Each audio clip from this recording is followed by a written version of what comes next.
இப்போலாம் 65 வயசுலேயே ரிட்டையர் ஆகிடுறாங்க. ஆனால் குழந்தை அப்போ தான் ஸ்டார்ட் பண்ணுறாரு. அவர் சின்ன வயசுலேருந்தே ரொம்ப கஷ்டப்பட்டு தான் வளர்ந்துருக்காரு. நிறைய ரிஜெக்ஷனையும் ஃபேஸ் பண்ணியிருக்காரு. 65 வயசில் அவர் வீட்டு பக்கத்தில் இருக்கிற ரோட் சைடில் ஒரு சிக்கன் கடை ஒன்று நடத்திட்டு வந்துட்டுருக்காரு.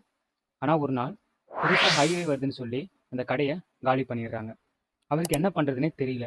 ஏன்னு கேட்டிங்கன்னா அதை நம்பி தான் அவர் வாழ்ந்துட்டு வராரு. அப்போ தான் அவர் ஒன்று யோசிக்கிறாரு. நம்ம புதுசாக ஒரு சிக்கன் ரெசிபியை ரெடி பண்ணி அதையா நம்ம பிச் பண்ணக்கூடாது ரெஸ்டாரண்ட்ஸில் போயிட்டுன்னு சொல்லி யோசிக்கிறார். அதே போல் பல ரெஸ்டாரண்ட்ஸில் கேட்குறாரு, அவரோட ஐடியாவை ஷேர் பண்ணுறாரு. ஆனால் ரெஸ்டாரண்ட்ஸ் எல்லாமே நோ சொல்லிடுறாங்க.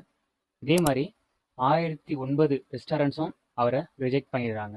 ஆனாலும் அவர் சோர்ந்து போகாமல் அடுத்ததாகவும் போயிட்டு பல தூரம் ட்ராவல் பண்ணி ஒரு ரெஸ்டாரண்ட்டில் போய் கேட்குறாரு. அந்த ரெஸ்டாரண்ட்டில் இதே போல் பிச் பண்ணுறாரு. அந்த ரெஸ்டாரண்ட்டும் அவரோட ஐடியாவை ஏற்றுக்கிட்டு ஸ்டார்ட் பண்ணுறாங்க. அப்படி உருவாக்கப்பட்ட ரெஸ்டாரண்ட் தான் கேஎஃப்சி. உலகம் முழுக்க 150 கண்ட்ரீஸில் 30,000க்கும் மேற்பட்ட ரெஸ்டாரண்ட்டாக வளர்ந்து நிற்கிது. ஏஜ் இஸ் ஜஸ்ட் நம்பர் தான்னு கொலோனல் சாண்டர்ஸ் நிரூபிச்சிட்டாருங்க. So believe in your dream.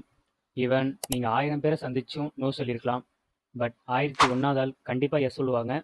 உங்கள் லைஃப்பும் மாறும்.